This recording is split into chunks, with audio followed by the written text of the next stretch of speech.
tafsir yang sama yang dibacakan oleh Ustadz Muhammad Nuruddin. Seandainya Ustadz Muhammad Nuruddin ingin membaca dan ingin berlaku adil terhadap Ibnu Katsir, bukan hanya membaca sebagiannya lalu kemudian menarik kesimpulan, akan tetapi tidak seperti itu sikap Ibnu Katsir terhadap ayat-ayat sifat-sifat Allah Subhanahu wa taala. Perhatikan dengan baik-baik agar kita bisa mengambil kesimpulan dari sikap Ibnu Katsir. Maka barang siapa yang menetapkan bagi Allah Ta'ala ma waradat bihil ayatus sarihatu, apa yang datang terdapat dengannya ayat-ayat yang jelas, wal akhbarus sahihatu, dan ayat-ayat yang sahih.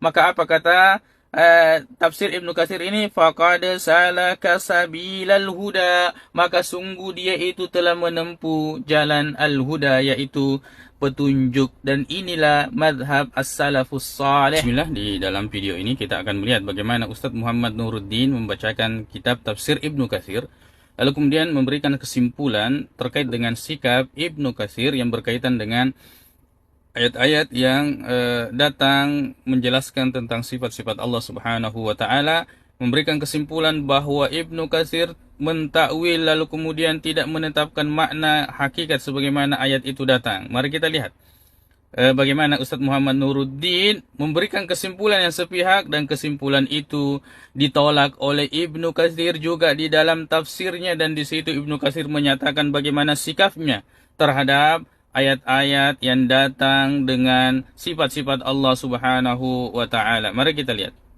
Begitu juga dengan tafsir Ibnu Katsir. Tafsir Ibnu Katsir cetakan Darul Kutub Al-Ilmiyah Al-Mujallad Ar-Rabi jilid keempat. Benar nggak kata yad itu diartikan dalam arti yang hakiki?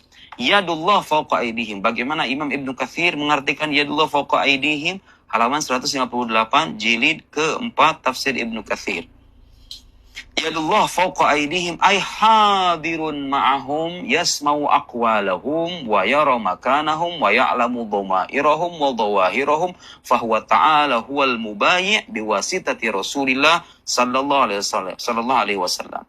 Jadi ketika menafsirkan yadullah fawqa aydihim, Ibnu Katsir tidak mengatakan yadullah fawqa aydihim arti Allah punya tangan ya dalam arti hakiki, enggak. Baik, sekarang kita lihat bagaimana as-salafus salih yang dinukil oleh Ibnu Katsir di dalam tafsirnya, tafsir yang sama yang dibacakan oleh Ustadz Muhammad Nuruddin. Seandainya Ustadz Muhammad Nuruddin ingin membaca dan ingin berlaku adil terhadap Ibnu Katsir, bukan hanya membaca sebagiannya lalu kemudian menarik kesimpulan, akan tetapi tidak seperti itu sikap Ibnu Katsir terhadap ayat-ayat sifat-sifat Allah Subhanahu wa taala.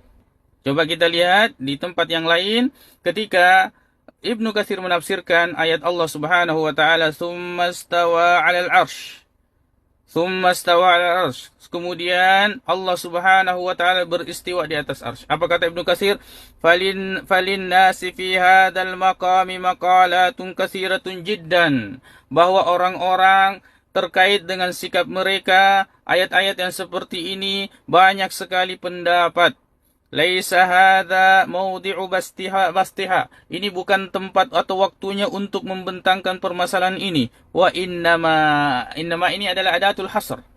Untuk menunjukkan al-hasr, pembatasan. Hanyalah bahwa yang boleh ditempuh di sini hanyalah yuslaku, wa innama yuslaku fi hadzal maqami, terkait dengan ayat-ayat yang seperti ini adalah madhhabus salafis salih, adalah madhabnya salafus salih. Bagaimana madhabnya salafus salih? Dan siapa salafus salih itu? Di antaranya adalah Malik wal Auza'i wal Thawri wa Al-Layth ibn Sa'd wa Syafi'i wa Ahmad ibn Hanbal wa Ishaq ibn Rahawayhi atau Rahuya wa ghairihim, dan selainnya min a'immatil muslimin qadiman wa hadisan, daripada pemimpin umat Islam, a'immah dahulu sampai sekarang. Apa itu? Wa huwa imraruha, yaitu membiarkannya. Ini madhabus salafus salih. Ada ayat, ada hadis, kita membiarkan pada makna yang sebenarnya, yaitu imrar, membiarkan, tidak mengganti, tidak menghapus, tidak merubah, akan tetapi membiarkan sebagaimana datangnya.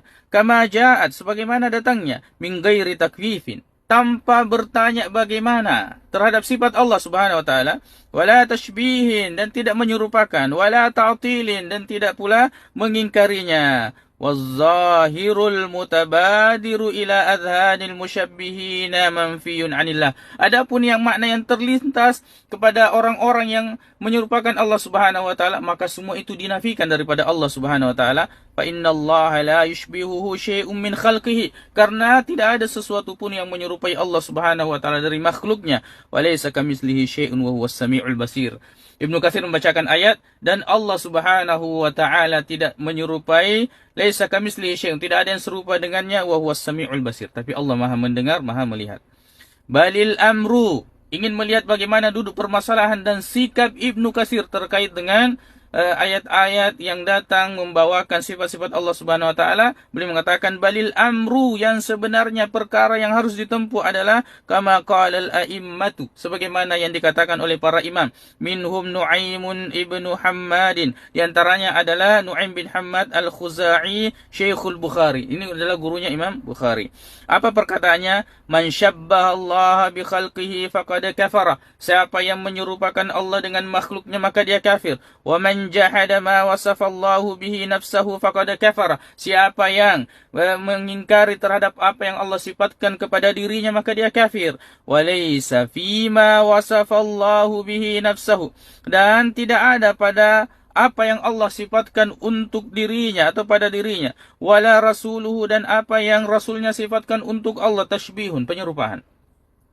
Faman asbata lillahi ta'ala, perhatikan dengan baik-baik agar kita bisa mengambil kesimpulan dari sikap Ibnu Katsir. Maka barang siapa yang menetapkan bagi Allah Ta'ala ma waradat bihil ayatus sarihatu, apa yang datang terdapat dengannya ayat-ayat yang jelas, wal akhbarus sahihatu, dan ayat-ayat yang sahih, alal wajhil ladzi yaliku bijalalillahi Ta'ala, atas bentuk, atas makna, atas wajh yang pantas bagi Allah Subhanahu wa taala, yang pantas dengan keagungan Allah Subhanahu wa taala. Wa nafa'anillahi ta'ala naqaisah, dan dia menafikan dari Allah Subhanahu wa taala segala bentuk kekurangan. Maka apa kata tafsir Ibnu Katsir ini? Faqad salaka sabilal huda, maka sungguh dia itu telah menempuh jalan al-huda, yaitu petunjuk. Dan inilah madhab as-salafus salih. Salafus salih yaitu menetapkan makna ayat tersebut sebagaimana datang. Kalau mentakwil dengan makna lazimnya, tapi tetap mengimani daripada makna hakikinya, dan tidak mentaktil dan tidak mentafwid daripada ayat-ayat yang datang membawakan sifat-sifat Allah Subhanahu wa taala. Seluruh penghormatan kita, maka inilah sifat yang kritis, wahai Ustadz Muhammad Nuruddin, dan sikap yang adil terhadap apa? Terhadap apa yang dibawakan atau dituliskan oleh para ulama kita. Maka bacalah secara keseluruhan, agar kemudian kita ini tidak mengambil kesimpulan yang sepihak. Ternyata Ibnu Katsir berlepas diri daripada apa yang disimpulkan. Assalamualaikum warahmatullahi wabarakatuh.